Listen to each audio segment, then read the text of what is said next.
보여드린 비디오 보니까 어떤가요? 재밌기도 하지만 좀 이렇게 답답하지 않습니까? 그렇죠? 나이가 제가 보기엔 40이 훌쩍 넘은 것 같은데, 그렇죠?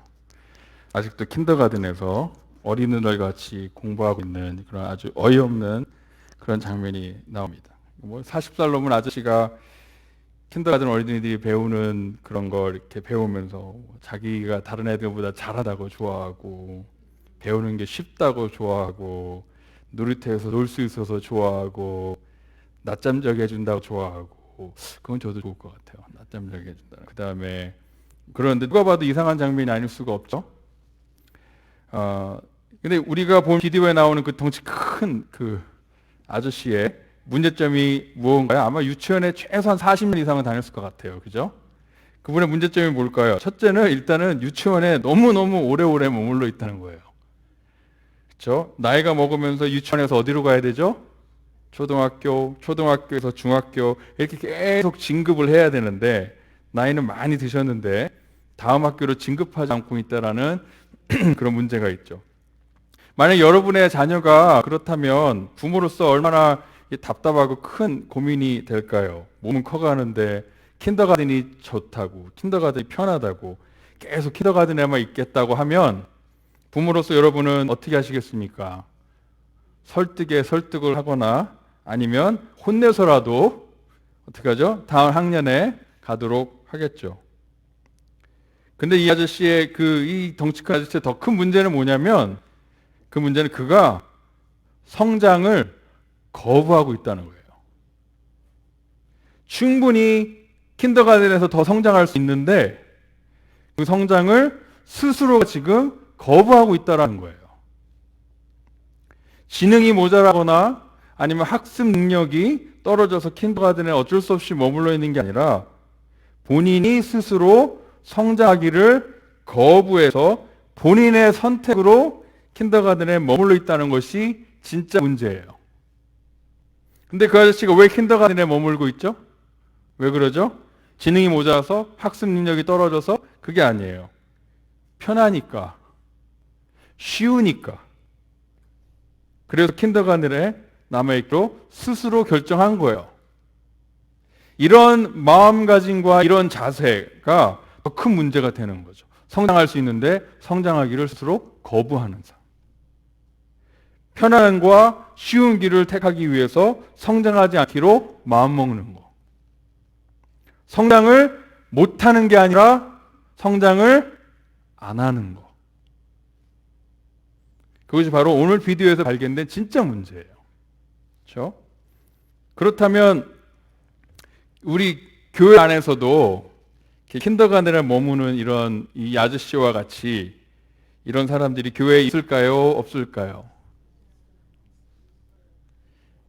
교회는 나오지만 신앙적으로 영적으로 성장하기를 거부하는 사람들이 있을까요? 없을까요?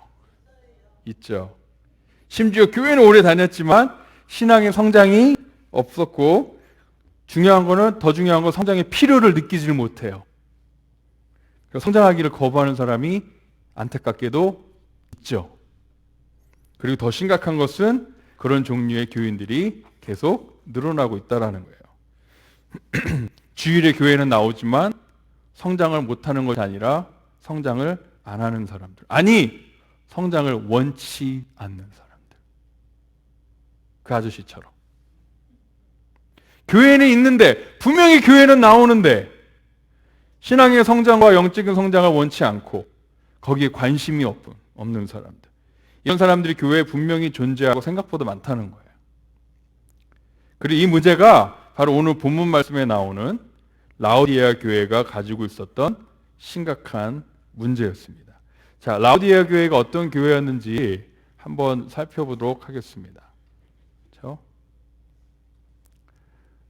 지도를 보면 이렇게 따라 올라가시면 돼요. 그렇죠? 이렇게 starting from Ephesus, going to Smyrna, right? You can't read.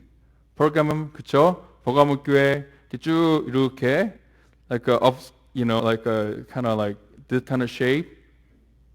그러면 라오디게아가 지금 제일 밑에 있죠. 이게 뭐냐면 지금 그 로마 시대 때 우편물이 배송되는 루트예요. 그 우편물이 배송되는 루트를 따라 지금 이렇게 쭉쭉쭉 가다가 라오디게아가 지금 제일 마지막에 있는 거죠. 그렇죠? 그 순서대로 지금 편지가 쓰여진 겁니다. 마지막에 있던 것인데 여러분들이 잘 아시는 골로새서에 나오는 골로새라는 도시가 있죠. 골로새라는 도시가 바로 라오디게아 바로 밑에 되게 가깝게 있어요. 그리고 이 라오디게아는 그 두 개의 그 중요한 도로가 이렇게 만나는 곳에 있어서 무역과 상업의 중심지였고 경제적으로 가장 부유했던 도시 중에 하나예요. 저는 굉장히 웅장했던 도시입니다. 특별히 금융기관, 그 당시에도 은행이 있었다 그러네요. 은행이 있었던 곳이라서 소아시아의 많은 그런 자금들이 이 라오디게아로 이렇게 많이 흘러 들어왔어요. 어떻게 보면 그 헌스빌 다운타운과 비슷한 것 같아요. 거기도 보면은 565번과 231번 이렇게 쭉 만나죠. 그리고 거기에 뭐가 많죠? 은행 건물들과 비즈니스 건물들이 많아요. 그래서 어떻게 보면 라오디게아가 이 헌스빌 다운타운과 같은 그런 곳입니다. 그래서 자연스럽게 라오디게아는 여러 자금과 돈을 많이 보유하고 있었고, 그래서 잘 사는 사람들, 부유한 사람들이 많았어요. 단적인 예로 소아시아의 여러 도시들이 이제 큰 지진이 한번 있어가지고 여러 도시들이 많이 폐허가 됐어요. 그래서 이제 무너진 도시들을 다시 재건하기 위해서 로마로부터 이제 엄청난 양의 자금 보조금을 받아서 그 돈으로 재건을 했었는데, 이 라오디게아 도시만큼은 자체적으로 돈이 많아서 도시를 재건할 때 유일하게 로마로부터 자금을 지원받지 않은 도시예요. 그래서 우린 돈 많어, 로마가 굳이 안 도와줘도 돼, 그렇게 말할 수 있을 정도로 경제적으로 능력과 자부심이 있었던 그런 도시입니다. 근데 이 잘 사는 도시에 골칫거리가 하나 있었어요. 그게 뭐냐면 식수예요. 식수. 이 가까운 주변의 도시들만 해도 이 골로새에는 차가운 강물이, 깨끗한 강물이 흐르고 있었고, 그 외에 있는 다른 도시에는 또 온천이 나와서 따뜻한 물이 막 펑펑 나오고 있었어요. 근데 라오디게아는 그 도시에 아무 흘러가는 물이 없는 거예요. 그래서 그 5마일이나 5마일이나 떨어져 있는 그 물이 흐르는 곳에서 돌과 흙으로 만든 파이프가 있어요. 그 파이프를 만들어가지고 그 파이프를 통해 물을 공급을 받았죠. 저렇게 파이프를 만들어서 돌과 진흙으로. 근데 그 물이 멀리서 돌아오고, 그 다음에 돌과 진흙으로 만들어져 있잖아요. 그러니까 이게 물이 들어오면서 시원해지지도 않고 더러워진 물로 올 때가 많았어요. 그래서 물을 그냥 마시면 구토가 나기도 하고 병에 걸리기도 하는. 제가 왜 이 물 얘기를 하는지 나중에 알려드릴게요. 자, 이 라오디게아 교회를 살펴보면 그 라오디게아 교회가 그 사도 바울이 에베소에서 사역할 때 세워졌다는 얘기도 있고, 아니면 골로새 교회가 먼저 세워지고 골로새에서 건너간 크리스찬들이 라오디게아에서 교회를 세웠다라는 주장도 있는데, 확실한 것은 사도 바울이 직접 개척한 교회는 아니에요. 그리고 이 라오디게아 교회는 오히려 이 골로새 교회의 영향을 많이 받아가지고 사도 바울이 골로새에서 지적했던 그 골로새 교회의 문제를 라오디게아 교회도 그대로 가지고 있었어요. 왜 제가 이 라오디게아 교회가 가지고 있었던 문제에 대해서 먼저 얘기를 하냐면, 라오디게아 교회는 예수님으로부터 책망만 받은 교회예요. 오늘 본문 말씀을 보면 라오디게아 교회에 대한 칭찬은 한마디도 안 나오는 것을 알 수 있습니다. 바로 앞에, 이 라오디게아 교회 바로 앞에 있었던 빌라델피아 교회가 있죠. 그 빌라델피아 교회는 칭찬만 든 교회예요. 요한계시록에 나오는 그 일곱 교회 중에 마지막 두 교회가 빌라델피아 교회, 라오디게아 교회인데, 한 교회는 칭찬만 듣고 한 교회는 책망만 들었죠. 비교가 되죠. 그러면 이 라오디게아 교회가 가지고 있었던 이 문제가 뭘까요? 무슨 문제를 가지고 있었을까요? 오늘 본문 말씀에서 살펴보면 보면 뭐라고 나오냐면, 내가 내 행위를 아노니 내가 차지도 아니하고 더없지도 아니하도다. 내가 차든지 더없든지 하기를 원하노라. 내가 이같이 미지근하여 더없지도 아니하고 차지도 아니하니 내 입에서 너를 토하여 내치리라. 이 책망은 라오디게아 교인들에게 특별히 더 이해가 잘 가는 책망이에요. 제가 조금 전에 라오디게아 물에 대해서 말씀을 드렸죠. 그죠? 라오디게아 근처에 있는 따뜻한 온천이 있는 도시도 있고 시원한 강물이 흐르는 도시도 있는데, 라오디게아는 따뜻하지도 시원하지도 않은 더러워진 물이 파이프를 통해서 들어오는 도시예요. 이 물을 그냥 마시면 제가 뭐라고 그랬죠? 곧바로 막 뱉어버리거나 구토를 하는 경우가 많았다고 그 말씀을 드렸죠. 그래서 예수님께서 지금 라오디게아 교회에게 내가 따뜻하지도 차지도 않은 더러운 물이 되어서 내가 내 입에서 토할 것이다 라고 책망을 했을 때, 라오디게아 교인들은 그것이 무엇을 얘기하는지 정확히 알고 있는 사람들이에요.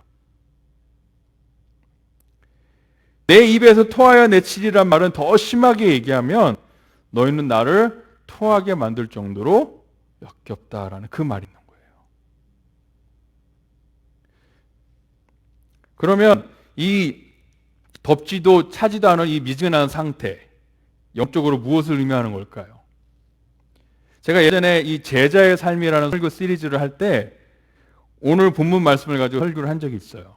기억하실지 모르겠지만 그때 제가 미지근한 상태, 영적으로 미지근한 상태를 6가지로 얘기를 했는데, 제가 그 중에 2가지만 한 번 더 강조를 하겠습니다. 첫째는 뭐냐면 미지근한 상태가 어떤 상태를 얘기하냐면 편안한 신앙생활, 그렇죠? 나를 불편하게 하지 않는 신앙생활을 하고자 하는 상태를 말해요. 오늘 본 영상을 보면 이 나이가 40이 넘은 아저씨가 왜 킨더가든 계속 남아있으려고 했죠? 편하니까. 킨더가든 남아있는 게 편하니까, 쉬우니까, 어려운 거, 힘든 거 하지 않아도 되니까. 본인이 계속 해왔던 쉬운 것들만 하면 되니까. 오랫동안 익숙한 것들만 습관적으로 하면 되니까. 왜 굳이 높은 학년으로 굳이 올라가가지고 어렵고 힘든 것을 해야 되는지 그 필요를 못 느끼고 있는 거예요. 제 아들 하람이가 캘리포니아에 있다가 이제 이곳에 왔을 때, 그렇죠? 이렇게 쭉 왔죠. 왔을 때 학교에 가는 것을 이렇게 무척 힘들어했습니다. 물론 지금도 학교를 가는 걸 좋아하진 않지만 저를 닮아가지고 올해 1월에 학교에 처음 갔을 때 되게 힘들어했어요. 왜냐하면 캘리포니아에서 9년 동안 한 학교를 다녔어요. 그리고 같은 친구들과 9년을 같이 공부를 했어요. 근데 이제 이곳으로 오니까 이제 뭐 새로운 환경도 접하고 낯선 학교를 다니고 또 학교에 친구도 없고, 그러니까 정말 힘들었죠. 힘들었는데 다른 것보다도 하람이를 더 힘들게 했던 게 뭐냐면 바로 학교 스케줄이에요. 자, 캘리포니아에서는 6학년이 초등학교예요. 학교 스케줄이 그래서 초등학교 스케줄이죠. 그래서 담임 선생님도 있고 한 반에서 친구들하고 하루 종일 같이 있고 중간에 밖에서 놀 수 있는 리세스 쉬는 시간도 있고, 그 다음에 점심시간이 길어가지고 얼른 점심 먹고 친구들하고 밖에서 놀아도 되고 그렇게 있었는데, 여기로 오니까 6학년이 미들스쿨인 거예요. 그래가지고 갑자기 본의 아니게 초등학교에서 미들스쿨로 그냥 확 옮겨진 거예요. 학교를 갔더니 깜짝 놀란 거예요. 스케줄이 장난이 아닌 거예요. 미들스쿨 스케줄인 거예요. 매 시간마다 선생님도 찾아다녀야 되죠. 그렇죠? 그 다음에 매 시간마다 같이 수업 듣는 학생들도 계속 바뀌죠. 밖에서 놀 수 있는 리세스도 없죠. 점심시간도 짧아가지고 밥만 먹기도 바쁘고, 그리고 수업 시간은 또 왜 이렇게 길어요? 그죠? 그러니까 얘가 갑자기 초등학교에서 중학교로 그냥 확 옮겨지니까 적응하기가 되게 힘들었던 것 같아요. 또 많은 부분이 불편하고 어려웠을 겁니다. 근데 이것이 하람이에게는 꼭 필요한 과정이었고 언젠가는 겪어야 될 과정이라는 것을 알기에 처음은 힘들었지만 지금은 미들스쿨 스케줄에 잘 적응하면서 학교를 잘 다니고는 있어요. 가기는 싫어하지만. 네. 근데 만약에 하람이가 초등학교가 더 편하고 쉽고 재밌다라는 이유로 계속 초등학교에만 머물 수 없듯이 우리의 신앙생활도 그렇죠? 편하게 신앙생활하고 쉽게 신앙생활하기 위해 계속 제자리에 머무를 수만도 없다는 거예요. 이 라오디게아 교회는 편하고 쉬운 생활을 추구하다 보니까 신앙적으로 지금 미지근해진 상태에 빠져 있는 겁니다. 목욕탕에서도 냉탕, 열탕 중에 뭐가 제일 편하죠? 온탕이 제일 편하죠. 그렇죠? 편한 거예요. 라우디에 교인도 편안한 신앙생활을 추구했죠. 적당히 하라 말도 있어요. 보면은 야 적당히 편하게 신앙생활해. 뭐 이렇게 교회에 그냥 푹 빠져가지고 그런 얘기들도 하고 교회 가는 건 좋은데 거기 너무 빠지지 마. 그런 얘기들도 하고 뭐 그렇게 저렇게 그냥 유별나게 신앙생활해. 그냥 적당히 믿다가 그냥 천국만 가면 되지. 거기 라면 하시는 분들 있으면 안 됩니다. 보통 이런 분들이 있어요. 근데 이렇게 신앙생활 하시는 분들은 본인의 삶이 이 신앙으로 인해 불편해지지 않는 그 한도 안에서 신앙생활을 하시기를 원하세요. 다시 말해서 신앙생활을 하다가 신앙으로 인해서 내가 조금 불편한 일이 생기잖아요. 불편해지는 일이 생기면 특별히 고민하지 않고 잠시 신앙을 뒤로 이렇게 제끼거나 아니면 더 심한 경우에 신앙 자체를 포기할 수도 있어요. 이런 분들의 일반적인 특징은 신앙생활에 있어서 자기들이 정해놓은 한도가 있다라는 거예요. 그렇죠? 그냥 불편해지고 힘들어지지 않을 정도로 한도를 딱 정해놓고 나는 딱 거기까지만 신앙생활을 하기로 이미 마음을 굳게 먹으신 분들이에요. 그러니까 성장이 없죠.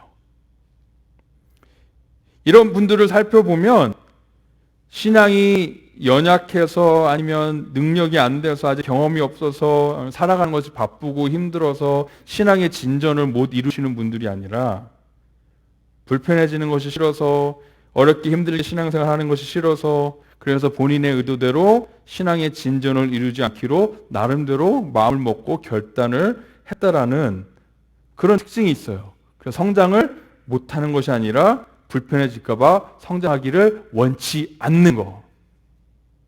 성장하기를 거부하는 거. 이것이 이런 마음 자세와 태도가 바로 미지근한 신앙의 가장 큰 특징인 거예요. 성장하기를 거부하는 거. 그 덩치 큰 아저씨처럼. 자, 미지근한 상태의 또 하나의 특징은 뭐냐면요. 신앙적으로 이 자족을 해가지고 착각에 빠지는 거예요. 여기서 말하는 자족은 불평과 불만이 없이 주어진 상황과 환경에서 만족하는 그런 아주 긍정적인 자족이 아니라 스스로 상태에 만족하고 자부심을 가져서 특별히 노력할 필요가 없다라는 생각에 빠지는 그런 부정적인 자족을 얘기하는 거예요. 아시겠죠? 이런 부정적인 자족에 빠져서 낭패를 본 사람들도 많이 있습니다. 예를 들어서 한때 전자제품의 왕으로 군림했던 소니라는 회사가 있죠. 그렇죠? 얼마나 전자제품을 잘 만들었냐면 소니라는 회사에 이름만 적혀있기만 해도 사람들이 믿고 아무리 비싸도 그 물건을 전자제품을 사는 아주 성공하는 회사였습니다. 제가 청소년 때에 유명한 소니에서 나온 유명한 게 뭐가 있냐면 워크맨이라는 게 있었어요. 여러분 아시죠? 그렇죠? 이 워크맨이 소니에서 나온 이 휴대용 카세트 테이프 요즘은 있는지 없는지도 모르겠어요. 카세트 테이프의 플레이어였는데 이것을 가지고 다니는 친구가 얼마나 부러웠는지 몰라요. 그렇죠? 그냥 그 친구들이 소니라는 회사 이름이 그냥 딱 보이게 옆구리에 이렇게 벨트에 딱 차고, 그죠? 딱 차고 또 소니라는 회사 이름이 적혀 있는 큰 이 귀마개 같은 헤드폰을 그냥 딱 끼고 다니면서 음악을 듣고 다니면 왠지 그 친구 자체가 되게 고급스러워 보이죠. 저는 소니의 워크맨을 살 수가 없어서 옛날에 한국 회사에서 나왔던 혹시 기억하시나 모르겠어요. 마이마이하고 요요라는 카세트 플레이어가 있었어요. 이 소니 거 따라한.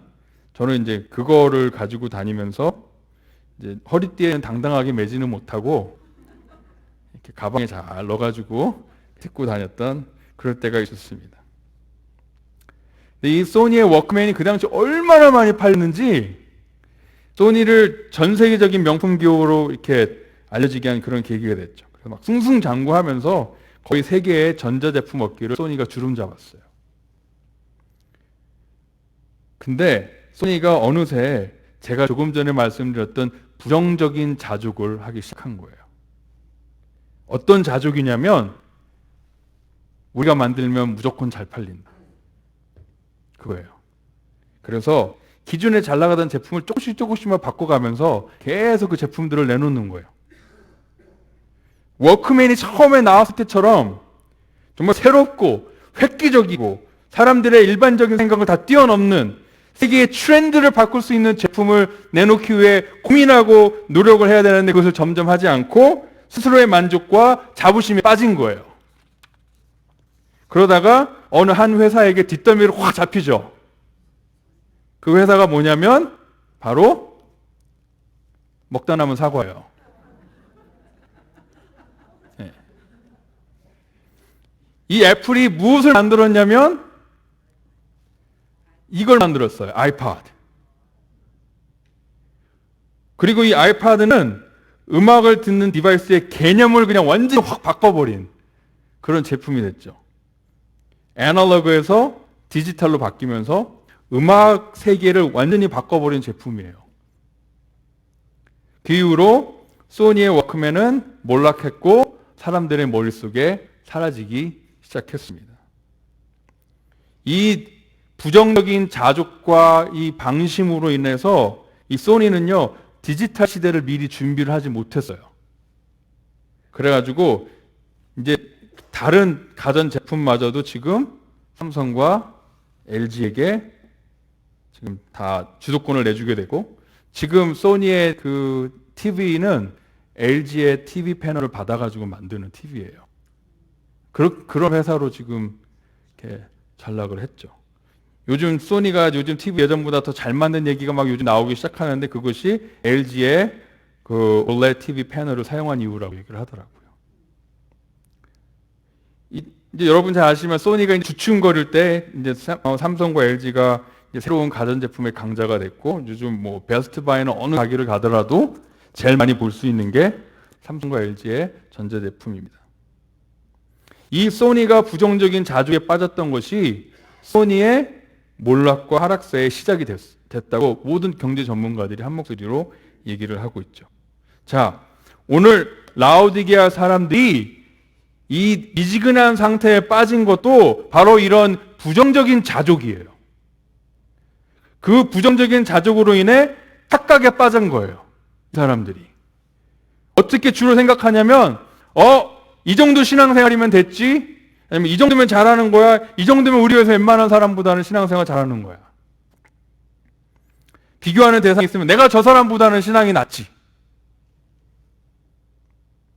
근데 이렇게 신앙적으로 자족하고 자부심을 갖는 순간 우리는 착각에 빠지게 돼요. 착각에 빠지면서 우리 스스로를 돌아볼 줄 모르고 그 순간부터 미지근해지기 시작하는 거예요. 요한계시록 3장 17절을 보면 라오디게아 교인들이 이 부정적인 자족으로 인하여서 얼만큼 큰 착각에 빠져 있었는지 나오고 있어요. 한번 읽어볼까요? 내가 말하기를 나는 부자라 부요하여 부족한 것이 없다 하나 내 공고한 것과 가련한 것과 가난한 것과 눈먼 것과 벌거벗은 것을 알지 못하느니라 그렇게 얘기하죠. 지금 뭘 몰라요 이 사람들이. 영적으로 실상은 그들이 굶주려 있고 공고하고 가련하고 가난하고 눈멀고 벌거벗었는데 막상 그들은 그것을 알지 못하고 착각에 빠져서 스스로 말하기를 나는 영적으로 부자이고 부유하고 부족한 것이 없다라고 말하는 그 착각을 얘기하는 거예요. 그들이 얼마나 위험한 착각에 지금 빠져 있었는지 예수님께서 지금 적나라하게 지적하고 있는 겁니다. 이 부정적인 자족은 착각을 일으키고 착각에 빠지면 스스로를 제대로 돌아볼 수가 없어요. 그 결국에는 한 사람과 한 기업과 한 교회를 침체에 빠뜨리고 몰락하게 하는 겁니다. 우리의 신앙생활에 있어서 영적으로 우리에게 부족한 것이 없다라고 생각할 때 우리는 착각에 빠져요. 우리가 영적으로 공고하고 가련할 때 그것을 모르게 되고 우리가 영적으로 가난한 것을 깨닫지 못하고 우리가 영적으로 눈먼 것과 벌거벗은 것을 알지 못하는, 이런 것을 깨닫지 못할 때 라오디게아 교회처럼 미지근한 상태에 빠지는 겁니다. 어떻게 보면 좀 말이 좀 이상할 수 있는데, 적당히 하는 교회 생활이 오히려 우리가 가지고 있는 영적인 문제를 보지 못하게 할 경우가 얼마나 많은지요. 이해가 가십니까? 예배와 어떤 모임에 나오기에 스스로 영적으로 괜찮다고 생각하는 거예요. 하지만 막상 삶의 모습을 보면 아무런 변화와 성장이 보이질 않아요. 믿음의 성장과 인격의 변화가 보이질 않아요. 그래서 우리의 옛 성품들을 그대로 가지고 있어요. 무례함과 비판과 화내는 것과 험담한 것과 아니면 이기주의와 우리가 가지고 있었던 예전의 옛 성품들이 그대로 있는데, 그대로 가지고 있는데, 그냥 내가 교회에 나가고 있다는 거로 인해 그런 것들을 보지 못하는 게 더 큰 문제라는 거예요. 어쩌면 때때로 우리의 이 적당히 하는 교회 생활로 인해서 우리의 영적인 상태에 대한 판단 착오를 일으키게 할 수도 있다라는 거예요. 스스로를 속이는 거죠.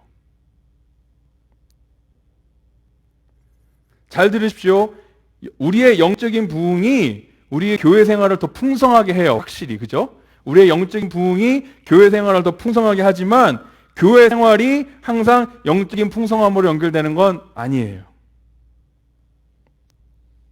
그래서 이런 상태에 오래 있다 보면 교회 안에 있음에도 불구하고 우리도 모르는 사이에 우리가 영적으로 미지근해질 수 있습니다. 그래서 우리는 기도해야 돼요. 하나님, 우리의 눈을 열어주십시오. 제대로 보게 해주십시오. 우리의 눈을 열어주셔서 우리의 마음의 상태, 우리의 신앙의 상태를 제대로 보게 해주십시오. 우리로 하여금 이 영적인 착각에 빠지지 않게 해주십시오. 이 기도가 정말 중요하다고 생각합니다. 신앙적으로 자족하고 자부심과 착각에 빠져 있을 때 우리는 더 성장해야 된다는 필요를 전혀 느끼지 못해요. 성장을 향한 노력도 하지 않습니다. 왜냐? 착각에 빠져 있으니까. 바로 성장이 더디거나 성장을 못하는 것이 아니라 성장을 안 하고 있고 성장을 거부하는 거예요. 이것이 미지근한 신앙의 가장 큰 문제입니다. 자, 오늘 제가 얘기했죠. 미지근한 삶의 가장 큰 특징은 첫째로 뭐였죠? 편안함을 위해 성장을 거부하는 것. 그렇죠? 둘째로 부정적인 자족으로 인해 착각에 빠져서 성장의 필요를 느끼지 못하는 것. 그것이 미지근한 삶의 두 개의 특징이라고 말씀드렸습니다. 자, 프랜시스 첸이라는 그 작가가 우리가 이제 그 맨스미스 저 책을 다 읽었거든요. 저기에 보면 미지근한 사람의 특징이 나와요. Profile of Lukewarm People. 책 읽으신 분은 기억할지 모르겠지만 거기 보면 미지근한 사람들의 특징은 이런 특징이 나옵니다 라고 얘기를 하는데 제가 몇 개만 얘기해 볼게요. 교회는 정기적으로 출석하고 헌금도 정기적으로 한다. 둘째, 갈등과 결정의 순간에 옳은 것보다는 보편적인 것을 선택한다. 죄에서 구원받기보다는 죄의 결과를 피해가기를 원한다. 성경에 나오는 위대한 인물들의 감동받고 도전받지만 본인들과는 상관없을 정도로 차원이 다른 신앙의 사람들이라 생각하기에 듣고 흘려보낸다. 또 세상의 다른 사람들과 비교해서 본인은 도덕적이고 선한 사람이라고 생각한다. 이거 중요해요. 예수님이 중요하다고 생각을 하지만 인생의 전부라고 생각하진 않는다. 하나님은 온 마음과 뜻과 정성을 다해 사랑하는 것은 목회자나 선교사의 몫이라고 생각한다. 하나님께 드린 시간과 물질과 에너지의 한계를 스스로 정해놓는다. 그 다음에 하나님과 하나님 나라보다는 세상의 다른 것들을 더 많이 생각한다. 편안하고 안락한 생활에 대해 하나님 앞에 감사를 하면서도 돈 벌게 해주시고 또 이렇게 잘 살게 해주신 것을 하나님께 감사하면서도 하나님께 드리는 것은 소극적이다. 죄책감을 느끼지 않기 위해 신앙생활을 해서 최소한으로 해야 될 것에 관심이 많아요. 기도는 하루에 최소한 몇 분 해야 됩니까? 예배는 일주일에 최소한 몇 번 드려야 됩니까? 성경은 최소한 하루에 얼만큼 읽어야 됩니까? 술은 최소한 얼만큼 마시면 됩니까? 이것이 죄인가요? 아닌가요? 얼만큼까지 해야 죄인가요? 이런 것들에 관심이 많아요. 하나님 안에서 보면 최소한의 신앙생활로 최대한의 죄를 누리려고 해요. 하나님 안에서 최대한의 신앙생활로 죄를 최소화하려는 게 아니라 최소한의 신앙생활을 통해 최대한으로 죄를 누릴 수 있을 만큼 누리기를 원해요. 안전한 신앙생활을 추구하기에 하나님으로 인해 생활에 변화를 주거나 위험 부담이 있는 일은 하지 않습니다. 여러 가지가 있죠. 이런 것들이 신앙적으로 미지근한 사람들에게 나타나는 특징이랍니다. 한마디로 표현하면 신앙과 변화를 거부하는 삶, 신앙과 변화를 원치 않는 삶, 신앙과 변화를 기피하는 삶, 신앙과 변화를 불필요하다고 생각하는 삶, 신앙과 변화를 추구하지 않는 삶. 이것이 미지근한 삶의 특징이에요. 여러분은 어떻습니까? 여러분들이 지금 신앙적으로 어디 있는지가 중요하지 않아요. 여러분 중에 어떤 분은 이제 막 예수님 믿기 시작한 분이 있을 수 있고, 그렇죠? 여러분 중에 어떤 분은 이제 신앙에 대해 막 이제 이해가 가고 신앙생활을 본격적으로 하시는 분들 계시고, 여러분 중에 어떤 분은 아주 오랫동안 신앙생활한 분들도 있고, 여러분들의 어떤 분은 삶의 여러 가지 일로 신앙의 침체를 겪으신 분들도 있을 거예요. 근데 여러분들이 지금 신앙적으로 어디 있냐가 중요한 게 아니라 여러분의 신앙의 자세가 지금 그 여러분의 이 신앙의 자리에서 영적으로 성장하고자 하는, 영적으로 변화되고자 하는 그런 결단과 열정을 보여주고 있냐 없냐가 더 중요한 거예요.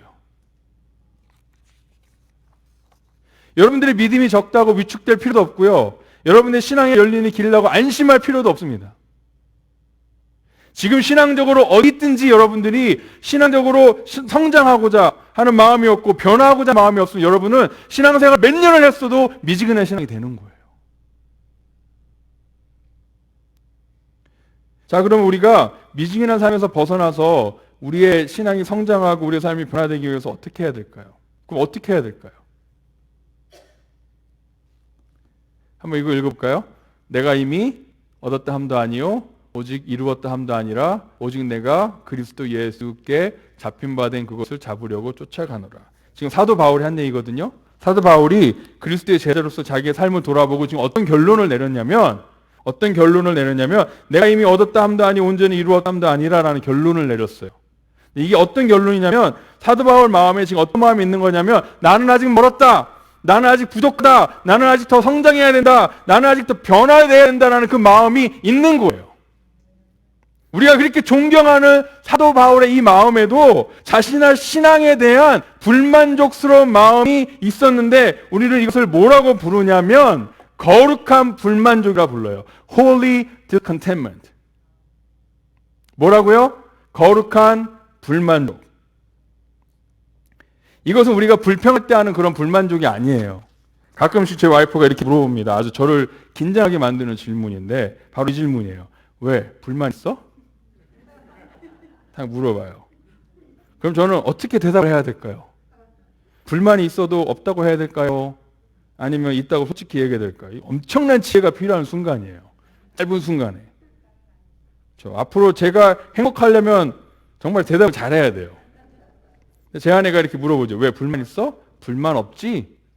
그러면 제가 이렇게 대답하죠. 아니, 담배도 없어. 모르겠어요. 불만 없지? 그러면 담배도 없어. 그러면 이제 와이프가 귀엽게 봐주더라고요. 네. 자주 써먹으면 역효과 나요. 다시 돌아가서 여기서 말하는 이 거룩한 불만족은 불평을 하는 불만족이 아니라 우리를 더 노력하게 하는 불만족이에요. 우리를 더 열심을 내게 만드는 불만족이에요. 이 우리에게 필요한 것도 바로 이 거룩한 불만족입니다. 이것이 우리를 움직이게 하고 이것이 우리 앞으로 나아가게 해요. 실제적인 삶에도 이런 거룩한 이런 긍정적인 불만족이 많이 도움이 되죠. 제가 아는 그 자매 중에 정말 바이올린을 잘 켜는 자매가 있어요. 제가 직접 만났던 바이올리니스트 중에서는요, 그 자매만큼 바이올린을 잘 키는 자매를 못 본 것 같아요. 근데 가끔씩 교회에 와가지고 이제 특별 연주를 하면, 찬양을 연주하면 막 곡이 시작될 때부터 막 벌써 큰 감동이 막 와요. 그런데 이 자매가 오케스트라 공연을 위해 집에서 연습을 할 때 사람들이 옆에서 듣기 되게 힘들다고 해요. 저는 야, 저런 음악을 집에서 계속 들을 수 있으면 얼마나 좋을까라고 생각을 했는데, 연습할 때 같이 있었던 사람 얘기를 들어보니까 그 바이올린 소리를 듣고 있기가 정말 괴로웠다라고 얘기를 하더라고요. 그래서 제가 왜? 뭐 때문에? 아니 저 아름다운 바이올린 소리를 듣기가 왜 괴로워? 그랬더니 그 대답이 뭔지 아십니까? 대답이 그 자매가 연습할 때 연주하는 곡들을 멋있게 연습하는 게 아니라 한 곡을 연습하다가 한 소절에서 마음에 들지 않으면 그 소절만 몇백 번 연습한대요. 이게 옆에서 듣고 있기에는, 바이올린을 안 키는 사람들이 듣고 있기에는 몇백 번을 연주하는데 다 똑같이 들린대요. 왜 연습하나 도대체. 근데 그 자매한테는 우리가 느끼지 못하는 이 바이올린의 고수들만 느낄 수 있는 그 뭔가를 느끼는 것이고, 그것이 불만족스러워서 만족될 때까지 그 소절을 계속 몇백 번이고 연습을 하는 거예요. 그 얘기를 들으니 아 정말 듣고 있기 힘들겠구나. 제가 그 자리에 없었던 게 너무 감사하더라고요. 하지만 이것이 그 자매를 훌륭한 바이올린 연주자로 만드는 것이구나라고 깨달았어요. 바이올린의 고수들만 느낄 수 있었던 그 불만족, 바로 이것이 그 자매를 움직이게 만들고 성장하게 만들고 더 나은 연주자로 만드는 거죠. 사도 바울도 신앙의 진정한 고수로서 사도 바울이 가지고 있었던 게 영적인 거룩한 불만족이 있었던 거예요. 그리고 이 영적인 거룩한 불만족을 하여금 신앙적으로 더 성장하게 하는 거예요. 여러분과 저 안에 오늘 이 거룩한 불만족이 생기기를 바랍니다. 이 거룩한 불만족이 우리에게 그리스도를 향한 열정을 더 불어넣어주는 거예요.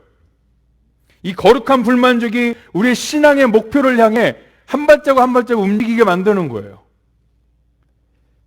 사도 바울이 나중에 이렇게 얘기하죠. 형제들아, 나는 아직 내가 잡은 것으로 여기지 아니하고 오직 한 일, 즉 뒤에 있는 것은 잊어버리고 앞에 있는 것을 잡으려고 표대를 향하여 그리스도 예수 안에서 하나님이 위해서 부르신 부르심의 상을 위하여 쫓아가노라.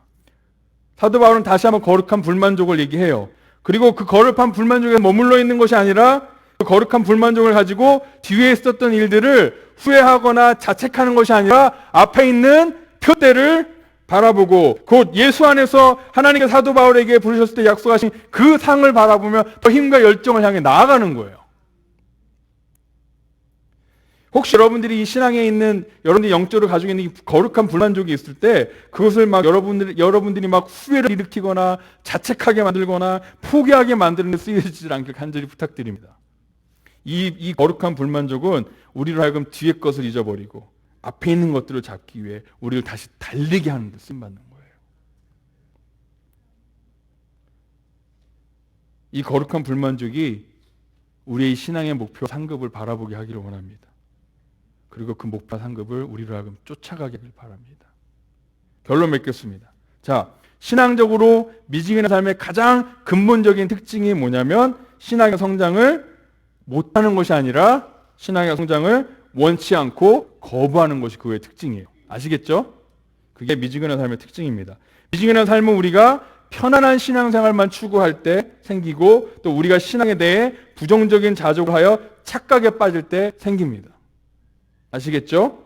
그 다음에 이 미지근한 삶을 벗어나는 방법은 우리 안에 영적인 거룩한 불만족을 품고 이 거룩한 불만족이 우리의 신앙의 성장을 위해 우리를 움직이게 만드는 거예요.